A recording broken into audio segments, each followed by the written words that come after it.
challenge we have right now is we always tell our kids, this is haram, this is haram, this is haram.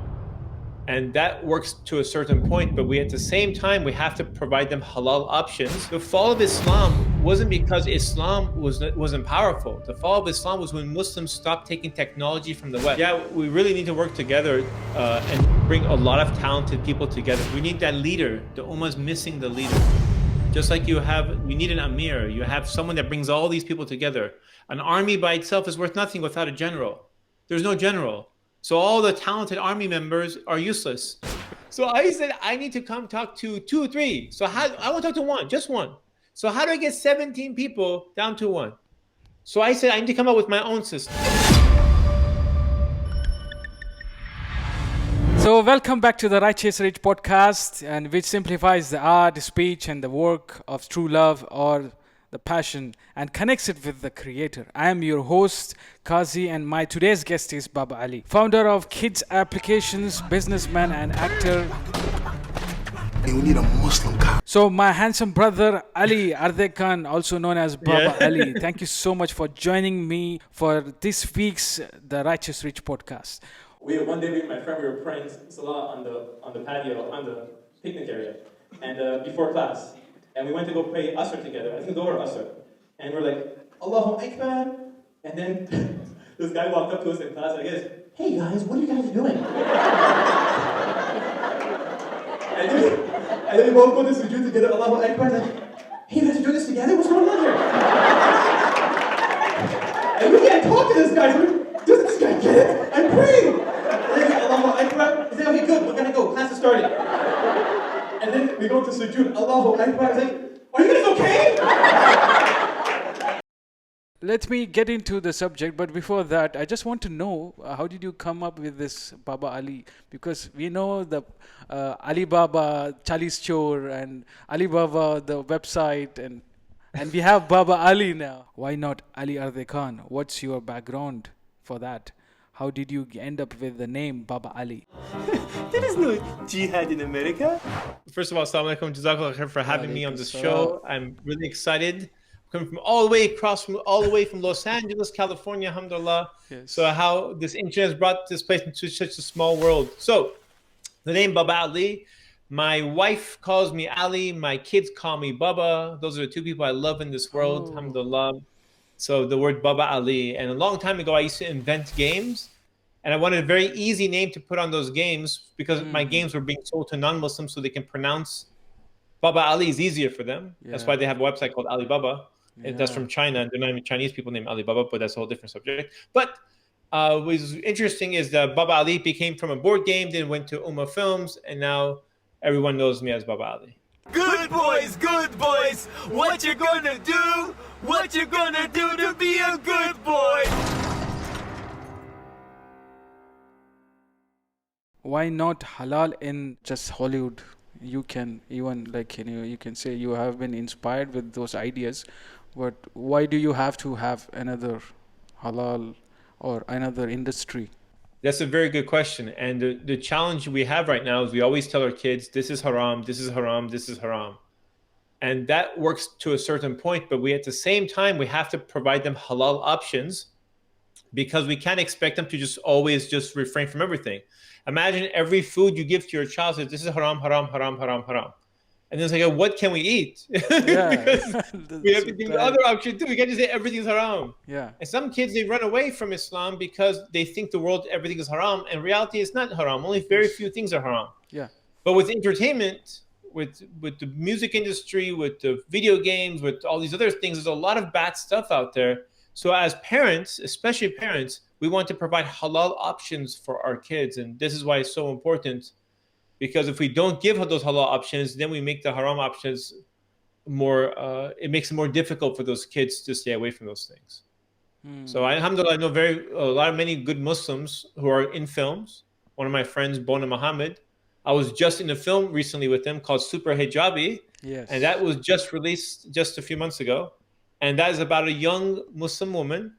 And it's a young girl who's a hijabi, who's a star of the movie.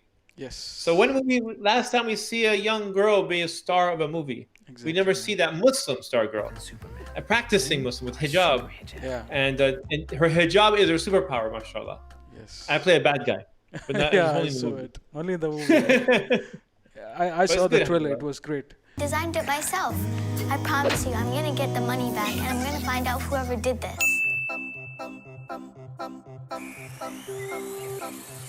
She ain't no James Bond. Too slow. That's gonna leave a mark. No. She's You said Halal Entertainment. Now, Yes. just to clarify, because I think those who are listening to it, it's not like you are setting up a new industry. It's like you have a production house which is taking care of the content which is halal. That is what you are doing, right? Brothers are doing that. I don't make the actual films. I've been very fortunate enough to be in many films from different brothers who are working in this. What I try to do is I say, okay, let me make games. Let me make the halal version of games. Let me do stand-up comedy, and then let me do the halal version of comedy. We don't have to make fun of Islam, fun of different ethnicities. We don't have to lie. We can try to stay away from those things to make people laugh. So I'm trying to do things differently. It's always very difficult when you're the black sheep, as they say, trying to do things differently. But I prove to people that you can do it differently. And alhamdulillah, I've been successful doing it. So I'm hoping to inspire other people who are thinking about doing it differently, inshallah, the halal way, showing you can be successful and do it and do really good at it, inshallah. So I'm hoping that works for them. Yes. So you saw the need for the halal entertainment, both videos Yes. and games. Why can't we Muslims just stop watching anything at all to save ourselves from the challenges that modern media presents? Why should we be investing in the entertainment at all? Yeah, the challenge is like we have to see what is making this so addictive. Like, how often have you walked down the street and someone is not on their phone and they're doing this? Exactly. Yeah. They're always doing this. They're on Instagram, they're on Facebook. So if you don't take the movies away, we still have social media. If you take social media away, they still have video games. If you don't take video games, no matter what you do, there's another path they're going to go, another direction they're going to go. So we, instead of just pretending they don't exist, let's provide the halal alternative to these things to make it easier for those people. Because what happens is these industries, they understand what happens. Like, they know that when you are playing video games, your brain is releasing dopamine. It's the same thing that happens really when you're in social media. You're going up and down.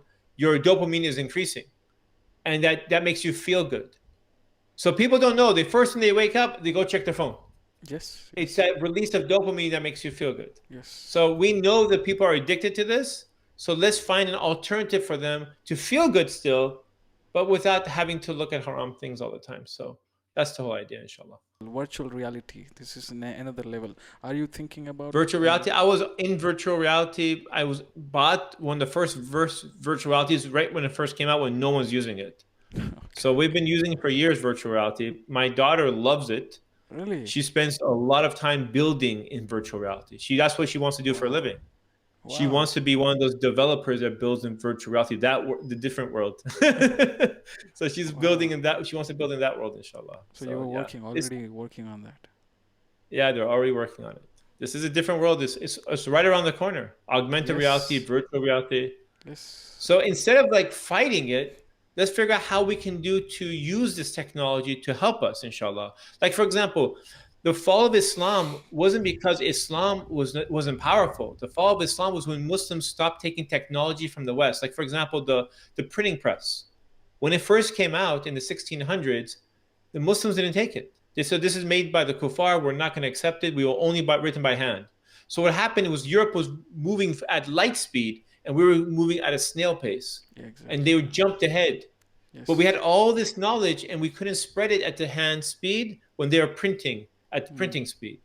So we have to say that as long as the technology is not haram, we can use that tool. Just like we're using a tool right now. You can use this tool for good or bad. Yes. But the tool itself doesn't become haram.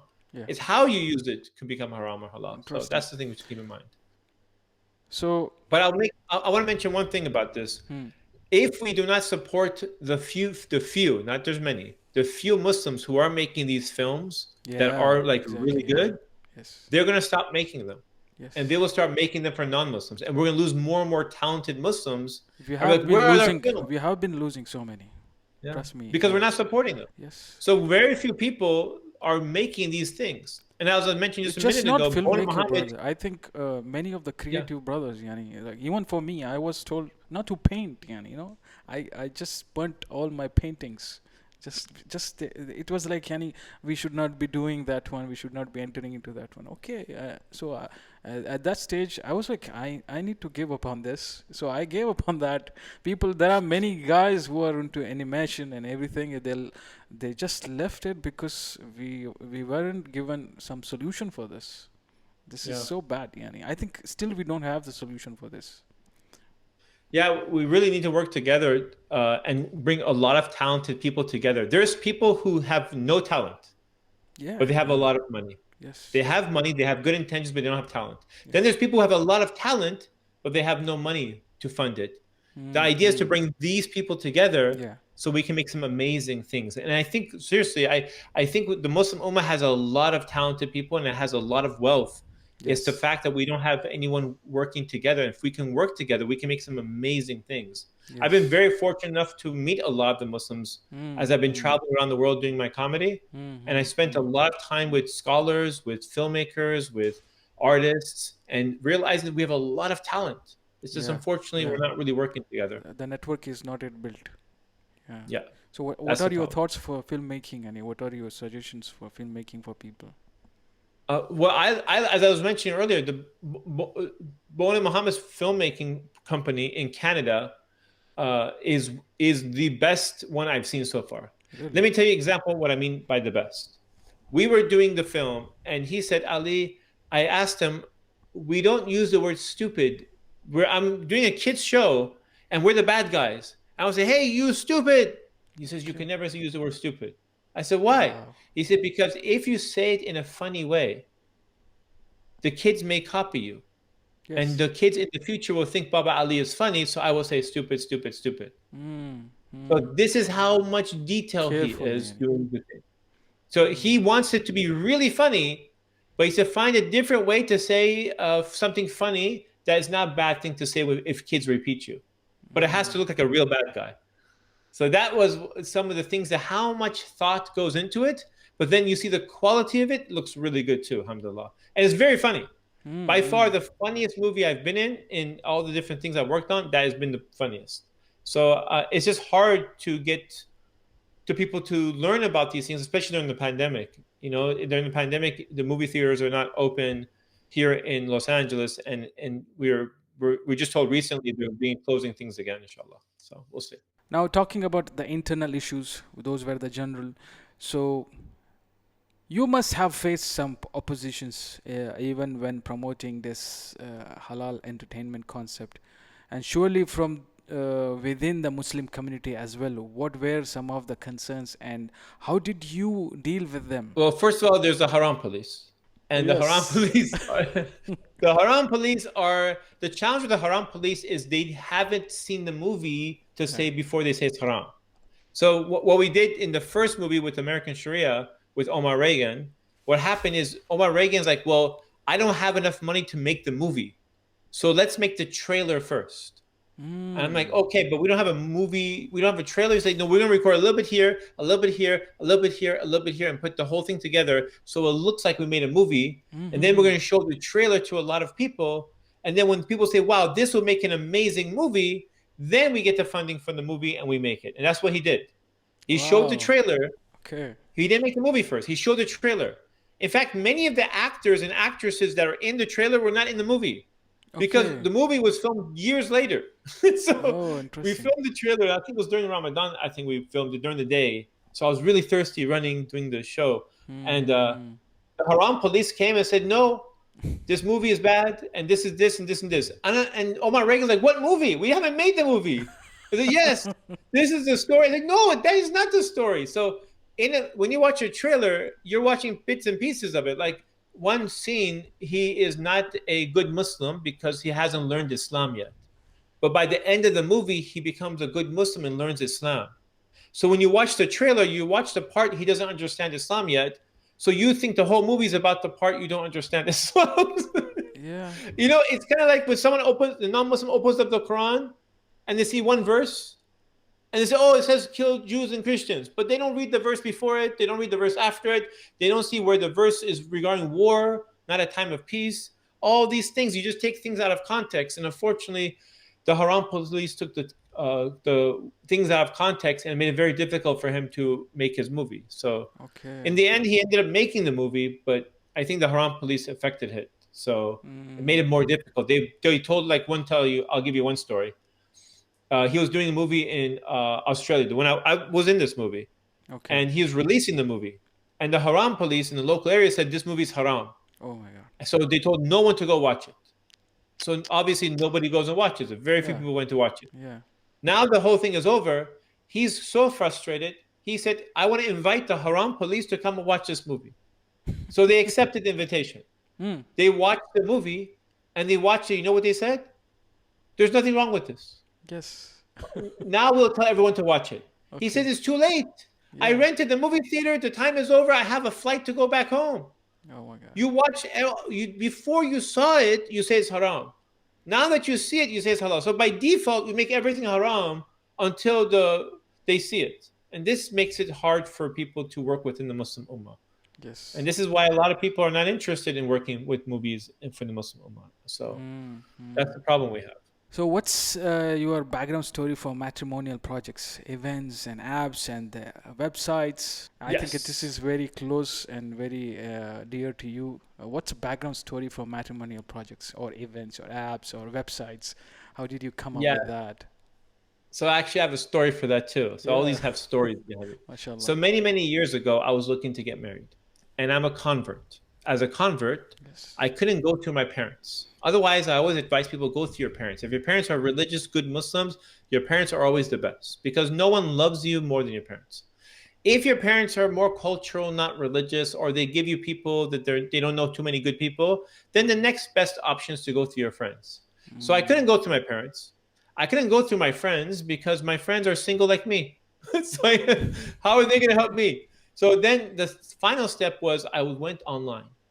I wasn't sure which website worked. So I joined all of them. And after joining all of them, I said, listen, I don't want to talk to 100 people. I just want to talk to 1, 2, 3 people, maximum 3 people. That's it. So I said, in order for me to talk to the minimum number of people, I'm going to put very specific profile of what I am, what I'm looking for, my weaknesses, my strengths, what kind of sister I'm looking for, what things I will accept, all of these things in detail. So when someone reads it, they're like, no way am I marrying, no way. And that's okay, no problem, next. So I say, if one person responds, alhamdulillah, 17 people responded. Oh, mashallah. No, don't say mashallah. That was not good. Because now I have to talk to 17 people. You have too many. 17 people. So I said, I need to come talk to 2 or 3. So I want to talk to 1, just 1. So how do I get 17 people down to 1? So I said, I need to come up with my own system, a filter system of questions that don't have right or wrong answers. So I'll ask you one of the questions, like one of my favorite questions to ask. What do you think the world needs more right now with all the stuff that's happening in the world? Do you think we need more justice, or do you think we need more mercy? I know we need both, but which one do you think we need a little bit more justice or more mercy? Which one do we need more? Mercy. What I really asked you was, are you more fair or are you more forgiving? Okay, values. If you chose justice, you would choose fair, right? If you were fair, you choose justice, and if you were forgiving, what do you choose? Mercy. So of the 99 names of Allah subhanahu wa ta'ala, one is the most just and one is the most forgiving. Yeah. There is no right or wrong answer. Yes. So the question here is, come up with these unique questions that I sent these people, and they don't know what the right answer or wrong answer is. Yes. Now, even though you chose mercy, I may Still, ask you, what would your ideal match answer? Your ideal is, like me, my wife, I wanted someone who's fair. Yes. My wife is fair. Many people are merciful. Some people are fair. People are different. So some sisters will say, look, I'm looking for a husband who's just, who's fair. That's more important than you being forgiving. What's the point of you being forgiving if you're not a fair husband? Someone else will say, what's the point of being a fair husband if you don't forgive me? Yeah. Right? So we want everything, but sometimes some people are more just, some people are more forgiving. So with that said, I start saying, let me filter these 17 people out, and I did, and I got to one person. That's the one I married 19 years ago. So my friends asked me, can I see those questions? So he took the questions and he used them. He's now married with 3 children. So his friends say, can I use those questions? So their questions are floating around. And even till today, people ask me, can I get questions? So I tell people that this is just one way to filter people. Use questions, use personality, use this. And that's where the idea of Half Our Deen came from. So when you go to Half Deen, we are not like the other websites. We're exact opposite. It's all about filtering. So what we do is we find out about your personality, what you're attracted to, and more importantly, what you can tolerate. See, a lot of people, they get married to people that they're attracted to. That's not a problem. You say, do you like her or do you like him? Yeah, yes. Okay, that's no problem. Can you tolerate her? Can you tolerate him? Yes. If you can tolerate him, then you will stay married. Yes. Otherwise, you're married temporarily. Because after 1, 2, 3 years, I can't take it, I'm done. And that's what many people do. Yeah. They would say he was handsome, she was beautiful, but I cannot tolerate. So my test that my website does, it figures out what you can tolerate. And then we warn you and say, hey, the sister that you're looking at right now, you're looking at the profile, you can't tolerate her. But no, I like all this. No, you can't. Next. No. Sorry. According to what you told us, we have figured out what you can tolerate. So then it looks at your ethnicity and it looks at all of these things. So let's say you go on a website, not our website, but any website, or you go through your family, you go through your friends, your family says, we have someone for you. What are you going to do? You say, Assalamu alaikum. They say, wa alaikum salam.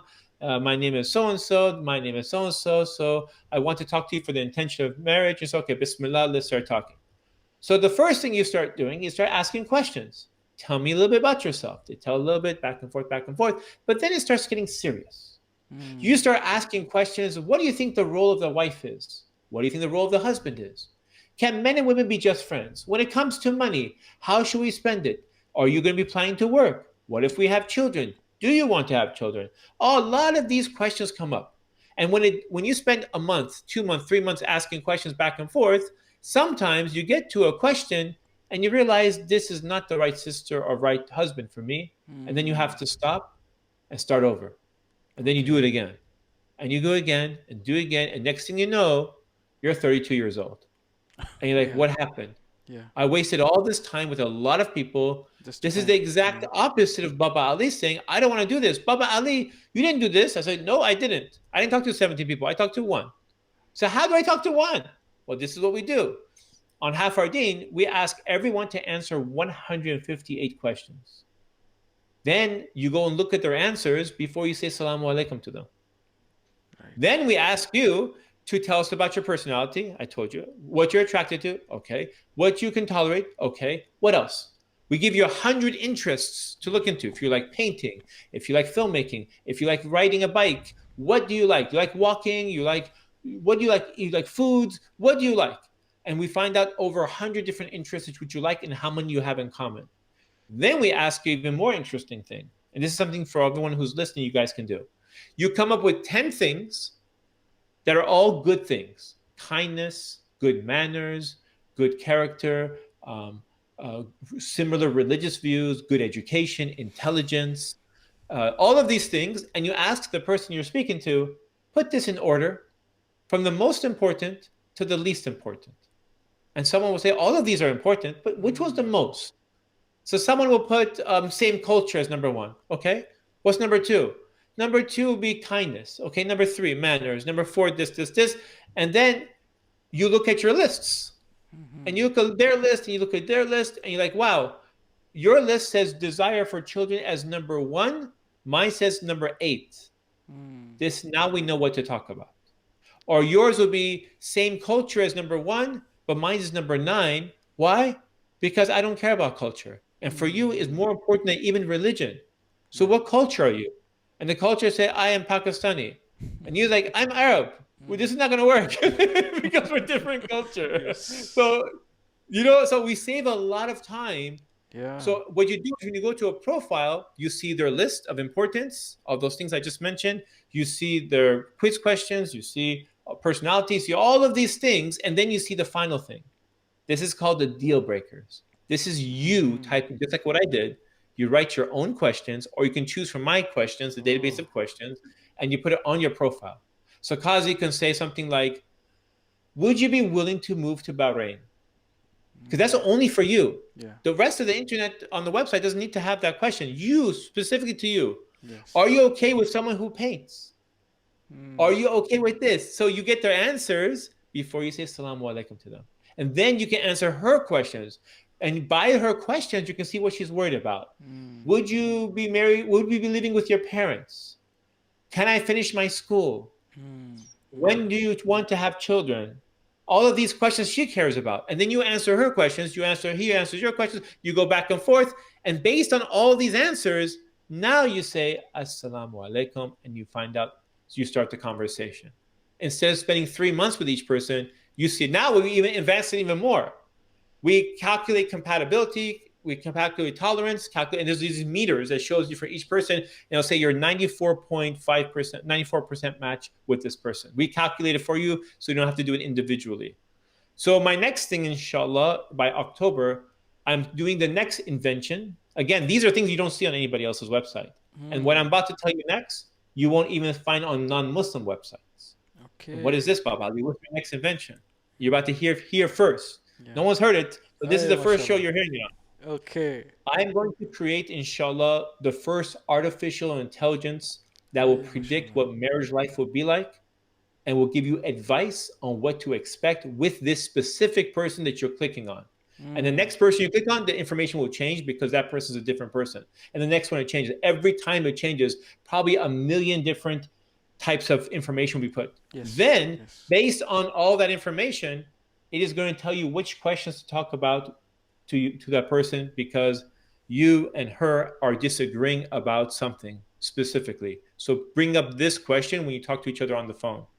Wow. And then finally, it will give you marriage advice on what to expect when you get married, because a lot of us learn from social media, we learn from movies, and it tells you the real, how men and women are different, how you'll be expected to argue and disagree. These are the things you should do to make it peaceful, and these are things you should do to apologize, all kinds of things to help you. You read the whole thing like, wow, I wish everybody else did this. Yes. But you'll only find on Haftin, inshallah. So amazing. That's what I'm working on. That's like data stuff. I read somewhere by one of the books called Principles. He was talking about it, but I think nobody has really come up with a solution like that you were talking. It's amazing. And just like I said earlier in the interview, we need to be the ones who are innovative, the ones who make the new things. Yes. How many times have we Muslims copied non-Muslims? Exactly. Copied their technology, copied their things. First one. When are we going to make our printing press? So they come to the Muslim world and say, SubhanAllah, what have these Muslims have made? Let's borrow their technology to help the non-Muslims, right? We need to be we have so many smart people. Yes. Why are we not inventing the next Apple, the next iPhone, the next thing? What has the Muslim world made? Nothing. Exactly.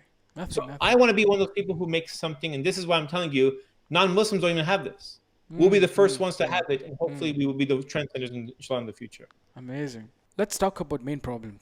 Parents face a tough time in finding a good match for their children, yet they shy away from the matrimonial websites.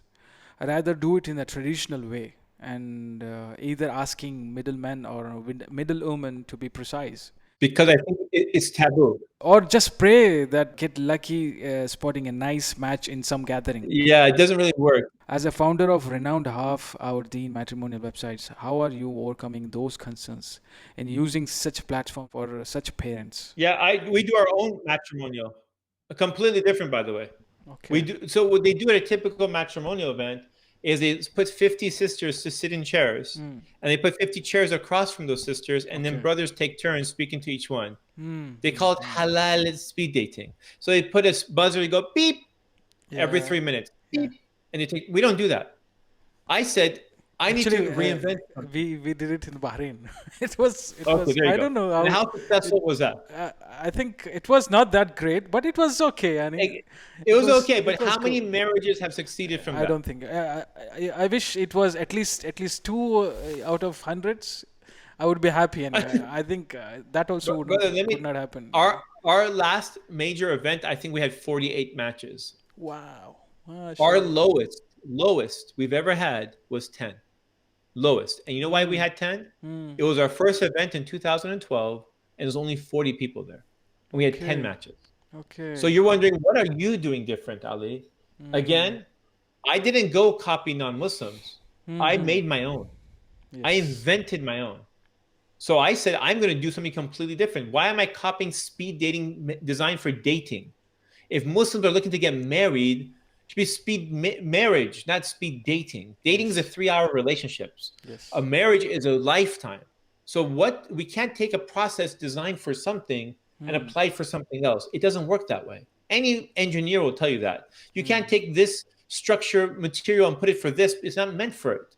So how would we do it for marriage? So what I had to do, I'm not going to fix speed dating because that's not designed for marriage. I'm going to start from scratch with a white piece of paper and say, how would I do it to make it successful? What is the highest probability of success? So I did a creative, completely different. I'll give you an example of what I did. So if you go to a typical speed dating event, what they're going to do is say, everyone come down to the masjid or the local center, and whoever wants to get married, come. And you go there, and everyone comes. And you're looking around, and you're like, why are half the people brothers? And more than half are brothers. 70 brothers or 70 sisters and only 30 sisters. It's imbalance. The second thing you see is that the people you're looking at, they're not necessarily what you're looking for. And you have to talk to people you don't like. So you look in the entire room, and you're like, maybe 2 sisters here I want to talk to. Well, they're not going to let you talk to 2 sisters. They're going to force you to talk to 50. 48 you don't want to talk to. So you're spending hours talking to people, and you're like, this is so bad. And they're like, okay, please ring the buzzer. Bzz, bzz. And then you look to the next person, like, oh, that's worse. Okay, just keep the buzzer going. And you don't want to do this. Okay. It's uncomfortable. Yes. Sometimes the other person from you doesn't want to do this. But we only do this because we have no choice, not because we want to. There is no choice. Maskeen. So when you do this for 3 hours, how are you going to remember who said what?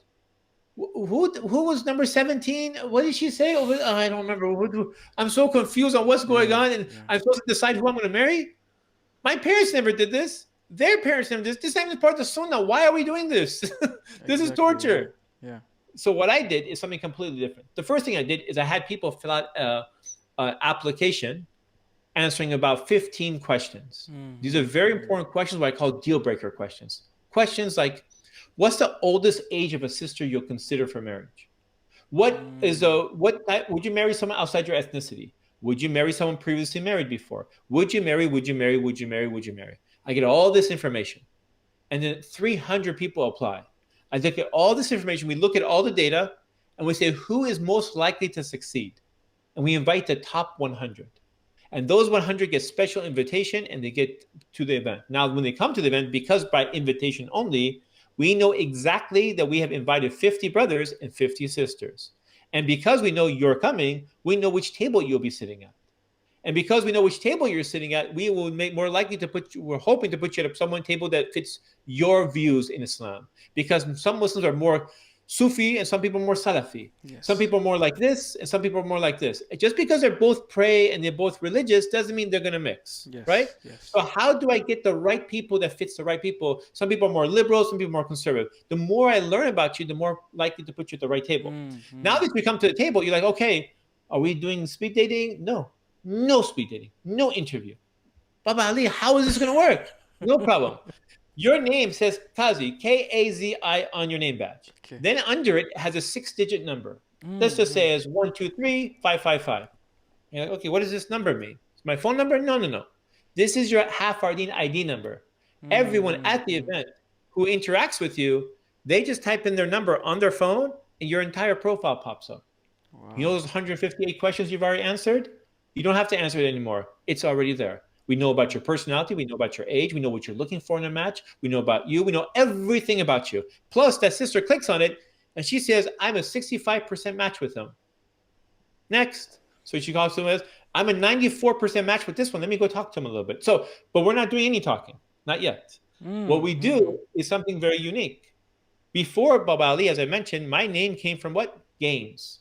I was a game inventor. Yeah. So I told myself, I'm going to design games for Muslims looking to get married. And I sat down for a long time. We spent over $1,000 to develop about 11 games. $1,000 for 11 games, 11 boxes. These are the most expensive games you'll buy, over almost $100 each. And what we did is we put one of these per table. And I tell everyone, open up the box. And when you open up the box, one of many activities are in there. And now we will play the first game. And now that you're playing a game, you will learn about people's personalities. You will learn about how they act. Are they very comfortable with the opposite gender? Or are they not comfortable? Are they a leader? Or are they quiet?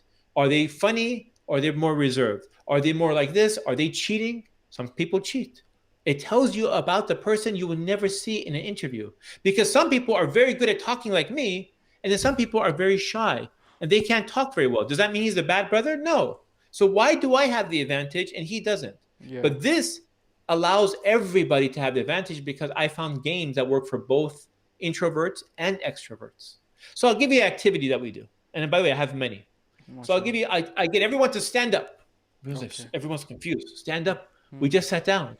Which event do you stand up? Everyone stand up. I want you guys to make a line and everyone face me. Then I stand on a chair.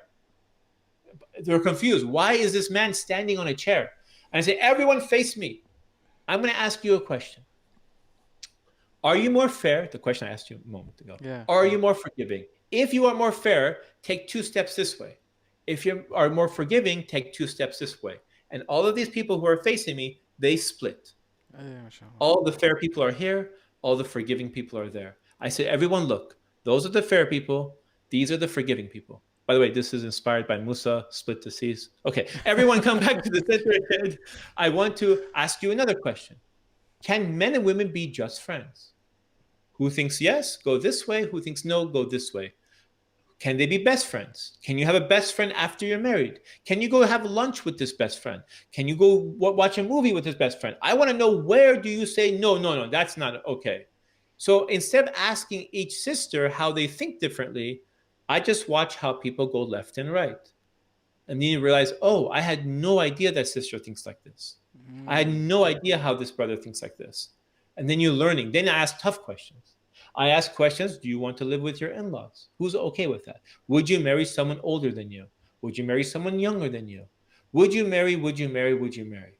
All of these questions that people don't even ask each other, even in the speed dating event, I'll ask, and you see everyone's answers at once. How much time do we save? And that's just the first activity. Then I do another activity. I say, everyone, grab these stickers, put them on your name badge. Now your name says Kazi, and it has a sticker on it. And it's a color. It'd be a red, blue, yellow, green. It's like, what does this mean? This is your personality color. So when you see somebody and it has a green color and they're quiet, that means they're reserved. It doesn't mean they're not interested in you. It means it just takes time for them to start speaking. If they're a red color, they're talkative, they're social, they're fun, they're entertaining. And so you can understand where they are. So what does this help us do? We can learn about each other's personality, but we're going to learn in a fun way. I'm going to separate everyone in this room into 4 corners. All the reds go there. All the blues go there. All the greens go there. All the things. So now we're going to do an activity. I'm going to give everyone the exact same instructions, same activity, and you'll see 4 different results. And then we bring everyone together. They see the different results. And see how we did think differently? I gave the same activity, but how everyone did it differently. And this is how we learn about Islam, how people are like Abu Bakr, and there's people like Omar. Yes. They're very different, but those people were guaranteed the Jannah. Yes. 10 people that were guaranteed Jannah. Yeah. Also, what did the Prophet ﷺ say about these people? Abu Bakr said, after all of the messengers and the prophets entered Jannah, the first person that does after that is Abu Bakr. What type of high honor is this, right? After that, what did he say about Omar? He said, Omar, if there was going to be a prophet after me, it would be Omar. Yes. What type of high honor is this, right? Very high honor for both of these things. But these are opposite personalities. Exactly. Omar's tough. Abu Bakr wasn't tough, right? Abu Bakr is soft-spoken, but it shows you we can be different and still good. Yes. So I'm showing through this personality, if you find a husband or wife that's like this is how you deal with them. And if you find a wife or a husband like this is how you deal with them. Because the sister who's married to Abu Bakr will be very different than the sister who's married to Omar. Different level of patience, different things that they like or dislike. So it's just, those are the things that makes this event unique. And by the time you're finished, you're like, well, how do I contact them? Yeah. The app. Privately. Nice. Your family and their family. And if it works out, it's only between your families. Not everyone asking phone numbers, going on dates, and all these things. We want to do things with barakah in it. So we do everything with honor, with respect, and within the boundaries of halal. But we have a lot of fun. You know why? Because it's hosted by a Muslim comedian, Baba Ali, and I'm fun. And I come up with activities and games at my home right now downstairs. There's around 280 games. 280. When people come to my home, all the kids are like, wow, what is all this? And I say, would you like to play a game? Wow. I'm the Amir of fun over here. Wow, So if I made specific games for single Muslims, inshallah, and that's why, as you can tell, I'm very passionate about this, because I was a person who struggled to find the other half. And now I find solutions, and with over 2,500 success stories, that keeps me pushing forward, alhamdulillah. So it's good, alhamdulillah. You are someone who has ventured into many things: marriage facilitation, entertainment, games, comedy. What's next for Baba Ali? Are you going to say stop at some point, or what is there in your bucket list now, or what makes you feel empowered, man? I have many things I just want. I'm always coming up with new inventions to do. I want to write a book. My book, I would call it Men Are From Mecca, Women Are From Medina. The reason I want to do Men Are From Medina is because if you go to Mecca, you know the environment is very different than Medina. Both are beautiful, but in their own way. Yes. When you go to Mecca, it's rough, it's tough. People are pushing, it's shoving. It's like watch your money. Where did my slippers go? Keep your slippers with you. It's gone. You put your slippers outside, it's gone. So it's very different. It's always busy, always crowded, right? But then you go to Medina. Medina it could be a lot of people in Masjid Nabawi, but it is so calm. It's so tranquil. It has this peace to it. So even if it's busy, it doesn't feel busy like it does in Mecca. It doesn't feel like pushing and shoving. It feels this different aura to it. It's different. And this is how men and women are. They're different. So learning the difference between the two and finding the beauty in each one. Because no one's going to say Medina is better because it's tranquil. No. Mecca has the Kaaba. What's better than that? Right? It has a superior over Medina, has more reward praying in Mecca, but that doesn't make Medina not beautiful. It's beautiful in a unique way that Mecca isn't. So that's why Men Are From Mecca, Women Are From Medina. Again, as you can see, my brain thinks differently. And the next thing I would probably do in the book that would be very different is I'll write it in a fun way so it has humor in it. Because there's so many things that we have in marriage that's funny that we don't think about. I'll give you an example. A man comes home and he's stressed. In fact, we're going to have you stressed, Mr. Kazi. You are stressed and you come home and you had a bad day at work, a bad day in traffic, a bad day in everything. Tell me what you want. Can you tell us what you like? What would you like? He's thinking. Quick, what do you call cold What would drink? you want? Cold drink. Is there anything else that you want? Do you want to play with the kids right now? Do you want to talk to your wife? Do you want to talk about feelings? Relax. What do you think you would want? I want to just relax for a time. Relax. Do you want some peace and quiet by yourself? Yes. Yes. You want peace and quiet. Give me a cold drink. Let me get away from everything. I don't need 100. Don't tell me what broke today, who called today. Just give me 10 minutes. I just need to be by myself. Yes. This is how men are. Yeah. We like to be, we internalize our thoughts, and then 10 minutes break, I'm okay. Yes. Now talk to me. Tell me what's going on, everything. But as soon as I open the door, don't tell me 100 things because I'm already stressed. Yes. I need to relax, decompress, right? True. Women are not the same way. Women are the exact opposite. When a woman gets stressed, she wants to talk. Yeah. She wants to talk it out, and she doesn't even want you to give solutions. She just wants you to listen. Listen, yeah. And the man's like, oh, I have a solution for you. No, I don't want your solution. Listen. She's talking. And it's like, why am I listening? Just listen. And you listen. Now she feels better. Yes. And she doesn't want to hear you talk. She doesn't even want to hear you to respond. Yes. So what happens is men get frustrated and women get frustrated. So when men get stressed and they don't know, they haven't been married before, and they see brothers stressed, they leave them alone. So when a man gets married, he comes home, he sees his wife crying. What's wrong? Should I have a bad day today? Oh, I'm sorry. I'll leave you alone. He walks away. Then the wife is looking, why you leave me alone? Okay. It's all because I love you so much. Yes. Then the opposite happens.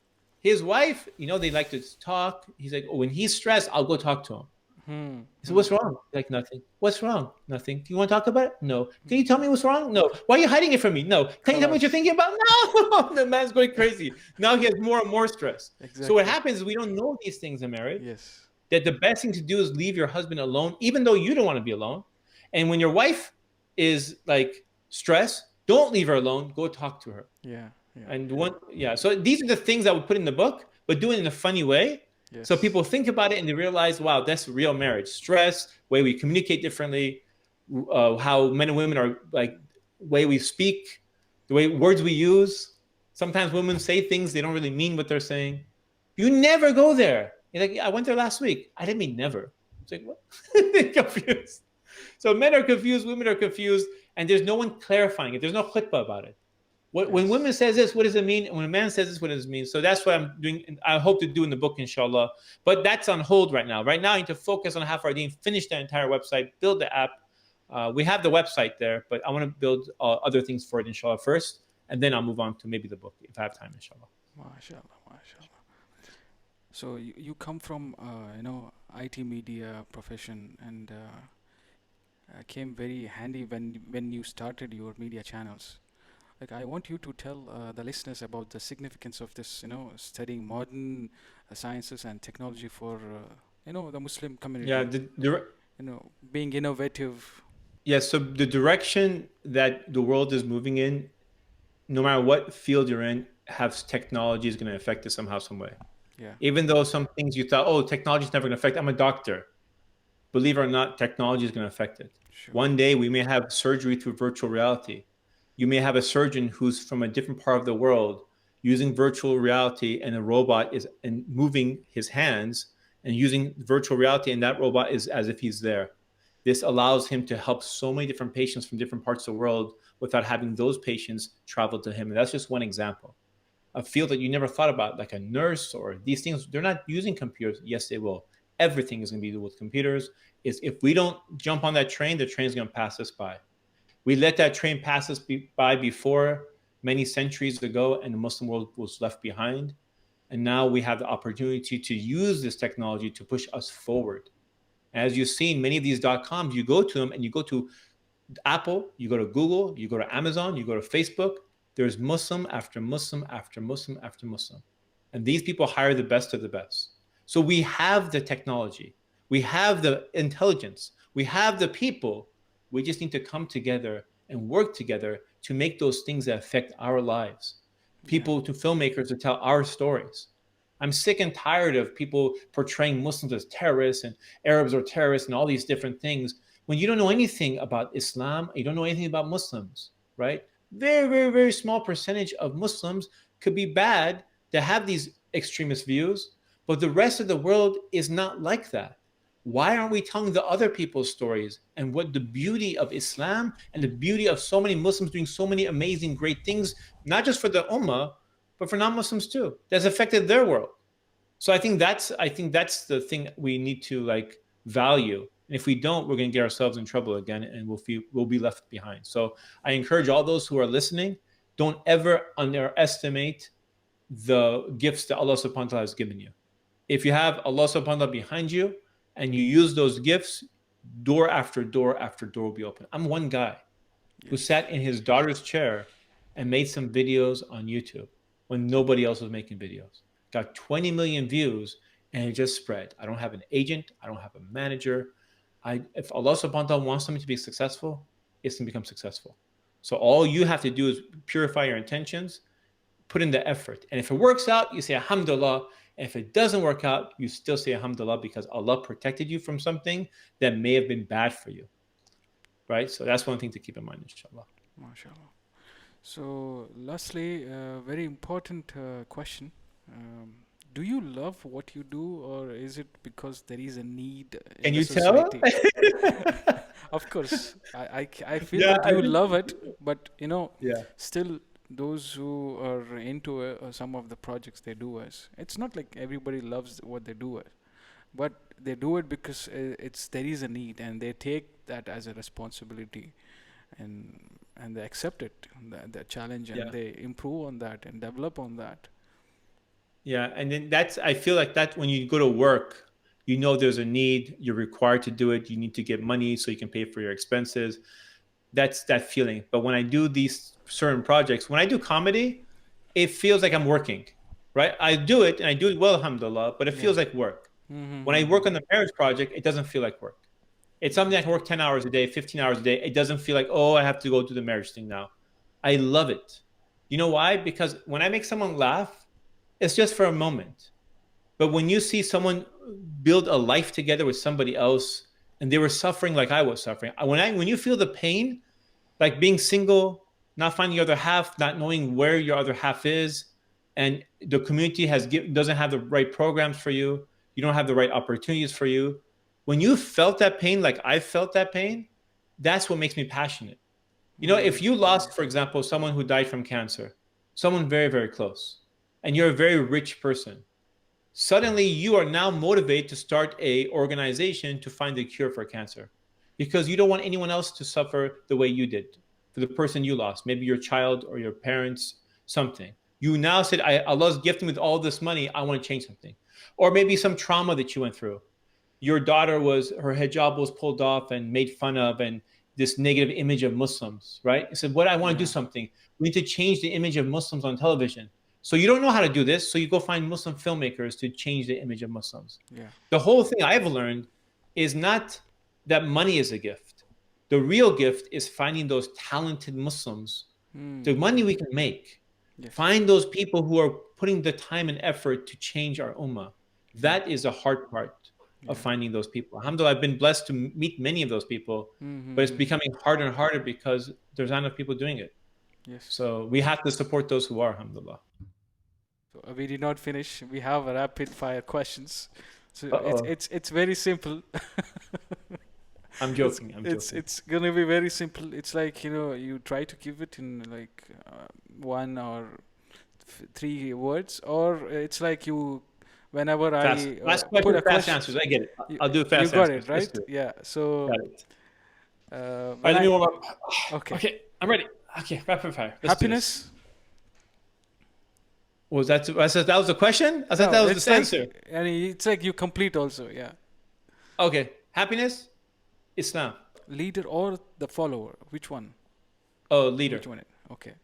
I'm leader. Last time you were emotional. Last time emotional, maybe 2 days ago. Emotional is what? Emotional as in crying emotional? That would probably be a few months ago. Okay. Yeah, something affected me with emotional maybe a few months ago. So what makes you smile? Other people, when they smile. Okay. What makes Sometimes you... myself. Okay. Sometimes myself. I make my own jokes. Hey, so I mashallah. laugh at myself. What makes you angry? What makes me angry is when people talk nonsense. And they don't do them. When people talk nonsense, it makes me angry. When people come and pretend to be experts and they're not experts of anything. Give me advice of things that they don't know anything about. Yeah, let me ask you like this way. Like, what annoys you most here? Annoys me most? Oh, there's a lot of things that annoy me. But what annoys me most is people telling me to do stuff they don't do themselves. Okay. Nice. That annoys me the most. Yeah. What are you afraid of? Afraid of? I know it sounds cliche, but I'm worried about, honestly, the day of judgment. I'm worried about what's going to happen. I'm worried that if all of these things that I did, if I did it with the right intention, or am I going to have a mountain of ashes on the day of judgment and it's just worth nothing? Or if it was accepted or not. Maybe I wasted all my time for nothing. Mm-hmm. So, see, you and me are like coming from the background of creativity. So, certificates matter or experience matter here? Experience. Certificate is a piece of paper. I can print it up for you if you like. Quality of life or quantity of life? Quality. Why America? Because I was here on vacation and then we got stuck here. Really? Really? We came here on vacation. Okay. And then my parents came to go to a get together, and the revolution in Iran happened and we got stuck here. So I've been here since. Oh, really? I never went back. I never been to Iran. I've been here since I was 4 years old. So now I'm American. So it's home. That's a story. Okay. Yeah, it's a different story for a different day. Yeah. Inshallah. Politics? Yeah. Illusion of choice.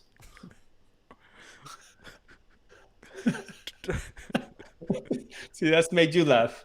So I should not ask question like Trump or Biden here. The lesser of two evils is still evil. You want rapid answers? I'm giving you rapid answers. Money? It exposes people. Okay. Is it Some positive? people think it corrupts people, but no, it exposes them because there's plenty of people who are not rich, and they think, oh, once I become rich, I'll do this, this, this, and you don't know that. Allah just hasn't tested you. You just haven't been exposed yet. So yeah. Same with fame and popularity and being famous. That I seen people change like that too. Being organized or attention to the details? Attention to details. Yeah. In the beginning, you already told that, but just wanted to check on that. 2 things you would change about yourself. One is being more patient when I'm listening to other people. I have to be a better listener and less of a speaker. I feel too comfortable speaking. So Allah gave me 2 of these and only 1 of these. I got to use these more often. The second thing I would do is just be more focused. My mind runs 100 miles an hour. For any creative people who are listening, you know what I'm talking about. Yeah. Our creativity sometimes could be our worst enemy too. So we have to be able to be focused to finish one thing at a time before you move on. So as much as I want to start working on that book, I can't focus on that until I finish this. So that discipline is what I need. So when are you most productive? At night. So you're a night guy, Yani. I'm a night guy. Yes. Your greatest achievement? My greatest achievement. I don't know if I don't take credit for it. I don't know. I can't take credit for any stuff because if it sounds cliche again. The success of everything I did is because of Allah. Yes. The only thing I did was put the effort into it. So if I did the same effort again, it may not work. So that's why I don't write a book on how to do it, how to become successful. I can become successful if you follow my step-by-step guide and do everything I did. You won't have a duplication. Yeah. It's only if Allah permits it to happen. So I don't have any success. So I have a long list of things that people look at me as being successful, but I don't count that as success. Success is if inshallah in the hereafter. That's the true success. We're in a simulation, my friends. Getting old? Am I getting old? No, I think people keep telling me I look younger. Of course. Alhamdulillah. When I saw you in the beginning itself, I told you like, you still look same. I think you are the YouTuber you started very early, like 12 years, 14 years before itself. 16 years, 2006. Now we are realizing, okay, there is YouTube. We have to start something. We have to podcast. We have to do some YouTube. You have started like long time and millions of viewers already. MashaAllah, MashaAllah. Yeah, subhanAllah. So getting old, my wife says has 3 children, even though we have 2. She counts me as the 3rd child. So I act like a child. I still play video games and still act like a kid. So, MashaAllah. That's a secret, maybe, Annie. Maybe that's it. Maybe your mind is still, your body doesn't accept that you're old. Yes. Your body does, but your mind doesn't. Favorite memory? Favorite memory would have to do with my children being born. Both of them. This is something common with everyone, man. Common, especially they say it's life-changing. The first one. In that 1 second, your life changes. Yes, you completely shifted, Yani. Yeah. What was your favorite book growing up? I don't remember. I honestly don't remember right now. I went blank. So there wasn't one specific book. There was a book that I read in less than a day. And it was the only book I read in a day. It was 100 and something pages I read in one day. I was so fascinated. I read it for almost 11 hours, I think. And that was a book about how to read body language. Wow. And immediately as I read it, I was able to read body language very quickly. It absorbed very quickly. So when people are doing stuff like you're doing right now, I can tell you're thinking. Yes. Sometimes I don't want to read people's body language because when I talk to people and I think they don't believe me, I can tell when they don't believe me. I can tell when they're bored. I can tell when they're interested, and I don't want to know because I wish I didn't know I'm boring you. Not you. It's an NLP thing, right? Yeah, alhamdulillah. People use for NLP, the body language thing. Alan Peace is one of the guys, I think. Alan Peace, yes. Yeah, I loved his book. He has done many good books, actually, not just that. Yes. I think his books are much interesting. I've read at least 2 or 3 of his books. Yes. Yeah. So 3 things you are grateful for? Islam, my wife, and my children. Yeah, mashallah. You're so quick, mashallah. When I ask you for rapid questions if I compared with others. You are very quick. Is it because you have this comedy? No, Or my the- wife tells me that she says the same thing to me. Yeah. She says your instant response, like if something Yes. falls down, you have a sentence to say like you're prepared for it. Yeah. It's like You're so. like very quick, mashallah. So even when you ask those questions, I talk for 15 minutes on an answer. Like, where is he reading this from? This interview has been very. Initially, it was technically challenging, but at the very end, it all came together. Alhamdulillah. Yeah, that's what So- happens, mashallah. Talking Yeah, to a so- person like you also. Yeah, so alhamdulillah, I always think that no matter how much we plan, it always reminds us that Allah is the best of planners. Yes. So it was meant for us to do it this way at this time, at this moment. No matter how many things we have tried, sometimes things work out in a certain way, and you think it's something wrong, but in fact, it's the right. It was the way it was always supposed to be. So yeah. So I'm very happy for this interview to be able to meet you again. Yeah. We've spoke back and forth on email, but it's been a pleasure to be Mashallah. here with you. And alhamdulillah, Allah subhanahu I wa ta'ala put acknowledge us the back together again. same to you that mashallah you have been humble. You are still same, still young and handsome, mashallah. From the beginning, you are still the same way you are Alhamdulillah. treating everyone, and being very grounded, mashallah, and sharing whatever you have and whatever the plans you have, which is amazing, mashallah. You are being very much inspiring to many. I don't know. Still, I feel like there should be some kind of another level things which you are planning anyway, but I think our east side needs to know what you're doing. Yeah. I think I hope there's a way that people will learn, if anything, they motivated from watching today's Yes. show, Yes. is that the importance of working together. Yes. Surround yourself with other like-minded people who want to do something unique, and together you can make things happen. By yourself is very hard to do. That is what happening, I find think, in what- our community. That is what There's what? happening. I'm sorry? That is what happening Yeah. in our community. Looks like everyone wants to work alone, but I That think doesn't it's go not anywhere. not the case. It's just somebody has to connect. Yes. We need that leader. The Ummah's missing the leader. Just like you need an Amir. You have someone that brings all these people together. An army by itself is worth nothing without a general. There's no general. So all the talented army members are useless without a general to lead them, to have them organize. So this is what we're missing. So ideally, you should try to find people who are like-minded on the same wavelength and see, can we bring our different talents together to make something amazing happen? That's what I've done.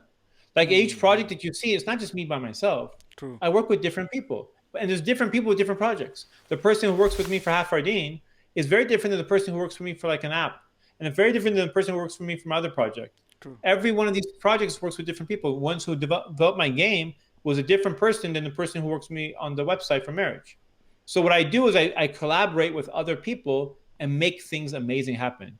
They just know me behind it, but there's a team that works together to make everything happen. And you need to find each person who's watching right now, find your team. Exactly. And that won't come by itself. That's Yeah. actually a blessing from Allah, by the way. Yeah. So you have to ask for Allah to bring it to you, inshallah. That's it. Thank you. Well, that's it for today's episode. Alhamdulillah, the Righteous Rich podcast. Thanks for listening, the listeners, and thank you, Brother Ali, for joining me Thanks for today, for having me. sharing and encouraging us, also for giving some clarity with all the distinctions which you have done in working with your projects, mashallah. May Allah make it easy for no future projects which you are planning, which is huge than which you have done before, I think. So let's make sure that everybody is subscribing wherever you get a chance. I have tried all the podcast platforms and YouTube channel and never miss the episode, inshallah. Maybe I think inshallah Umar Regan will also come on for podcast, inshallah. Inshallah. Maybe you have to recommend to him through Yeah, I through can this, recommend him, inshallah. I can come, yeah. Thank you so much, brother. Jazakallah problem. khair. Thank you. Jazakallah khair. Thank you for having me. Assalamu alaikum Wa alaikum salam.